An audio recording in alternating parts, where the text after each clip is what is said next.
ನಮಸ್ಕಾರ ಗುರುವೆ, ಮಂಜು story YouTube ಚಾನಲ್ಗೆ ಎಲ್ರಿಗೂ ಸುಸ್ವಾಗತ. ಕನ್ನಡದ ಮೋಸ್ಟ್ ಎಕ್ಸ್ಪೆಕ್ಟೆಡ್ ಚಿತ್ರ ಆದಂತಹ ಚಾಲೆಂಜಿಂಗ್ ಸ್ಟಾರ್ ದರ್ಶನ್ ಅವರು ಅಭಿನಯದಂತಹ ಒಂದು ಚಿತ್ರ ದಿ ಡೆವಿಲ್ ಡಿಸೆಂಬರ್ 11ನೇ ತಾರೀಕು ರಿಲೀಸ್ ಆಗಿದೆ.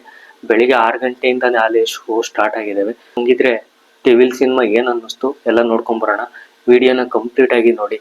ಮತ್ತೆ ಹೊಸಬ್ರು ಯಾರಾದ್ರೂ ವಿಡಿಯೋ ನೋಡ್ತಾ ಇದ್ರೆ ಸಬ್ಸ್ಕ್ರೈಬ್ ಮಾಡ್ಕೊಳ್ಳಿ. ಈ ಸಿನಿಮಾದ ಒಂದ್ ಲೈನ್ ಸ್ಟೋರಿಯನ್ನು ನೋಡ್ತಾ ಹೋದ್ರೆ ಇದೊಂದು ಪಕ್ಕಾ ಪೊಲಿಟಿಕಲ್ ಗೇಮ್. ಯಾವ ರೀತಿ ಅಧಿಕಾರನ ಉಳಿಸ್ಕೊಳಕ್ಕೆ ಏನ್ ಮಾಡ್ತಾರೆ, ಮತ್ತೆ ಆ ಪೊಲಿಟಿಷಿಯನ್ ಮಗ ಯಾರು, ಅವನು ಎಲ್ಲಿರ್ತಾನೆ, ಏನ್ ಮಾಡ್ತಾ ಇರ್ತಾನೆ ಅನ್ನೋದು ಸಿನಿಮಾದಲ್ಲೇ ನೋಡ್ಬೇಕು.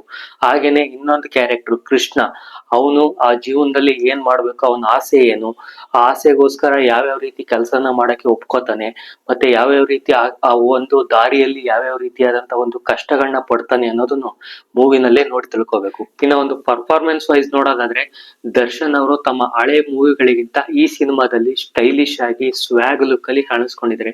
ಆಕ್ಟಿಂಗು ಕೂಡ ಚೆನ್ನಾಗಿ ಮಾಡಿದ್ದಾರೆ. ಹಾಗೆ ರಚನಾ ರಾಯ್ ಅವರು ಇದು ಒಂದು ಫಸ್ಟ್ ಸಿನಿಮಾ ಆದ್ರೂ ಕೂಡ ಅವ್ರಿಗೆ ಸ್ಕ್ರೀನ್ ಸ್ಪೇಸ್ ಕೂಡ ಜಾಸ್ತಿ ಸಿಕ್ಕಿದೆ. ಮತ್ತೆ ಈ ಒಂದು ಕಥೆನಲ್ಲಿ ಇಂಪಾರ್ಟೆನ್ಸ್ ಕೂಡ ಜಾಸ್ತಿನೇ ಇದೆ.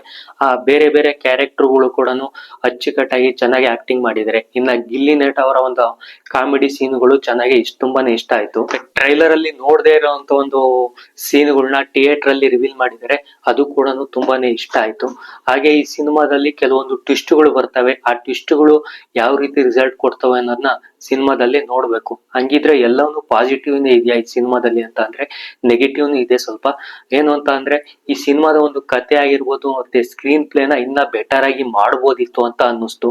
ಹಾಗೇನೆ ಡೈಲಾಗ್ ನ ಇನ್ನ ಖಡಕ್ ಆಗಿರುವಂತ ಒಂದು ಡೈಲಾಗ್ಸ್ ನ ಬರಿಬೋದಿತ್ತು ಅಂತ ಕೂಡ ಫೀಲ್ ಆಯ್ತು. ಮ್ಯೂಸಿಕ್ ವಿಚಾರಕ್ಕೆ ಬಂದ್ರೆ ಈ ಕೆಲವೊಂದು ಸೀನ್ಗಳಲ್ಲಿ ತುಂಬಾ ಚೆನ್ನಾಗಿ ಮ್ಯೂಸಿಕ್ ನ ಕೊಟ್ಟಿದ್ದಾರೆ. ಸ್ವಲ್ಪ ಸೀನ್ಗಳಲ್ಲಿ ಓಕೆ ಅಂತ ಅನ್ನಿಸ್ತು. ನೀವೇನಾದ್ರೂ ದರ್ಶನ್ ಅವ್ರನ್ನ ಒಂದು ಸ್ಟೈಲಿಶ್ ಲುಕ್ ಅಲ್ಲಿ, ಸ್ವ್ಯಾಗ್ ಲುಕ್ ಅಲ್ಲಿ, ಮತ್ತೆ ಪೊಲಿಟಿಕಲ್ ಗೇಮು, ಟ್ವಿಸ್ಟ್ ಟರ್ನ್ ಯಾವ ರೀತಿ ಇರುತ್ತೆ ಅನ್ನೋದು ಏನಾದ್ರೂ ನೋಡ್ಬೇಕು ಅಂತ ಅನ್ಸಿದ್ರೆ ಈ ಸಿನಿಮಾನ ಖಂಡಿತವಾಗಿ ನೋಡ್ಬೋದು. ಇದಾಗಿತ್ತು ಡೆವಿಲ್ ಸಿನಿಮಾದ ಒಂದು ರಿವ್ಯೂ. ನೀವೇನಾದ್ರೂ ಡೆವಿಲ್ ಸಿನಿಮಾ ನೋಡಿದ್ರೆ ಏನ್ ಅನ್ನಿಸ್ತು ಕಮೆಂಟ್ ಮಾಡಿ. ಮತ್ತೆ ಈ ತರದ ಹೆಚ್ಚಿನ ವಿಡಿಯೋಗಾಗಿ ಸಬ್ಸ್ಕ್ರೈಬ್ ಮಾಡ್ಕೊಳ್ಳಿ.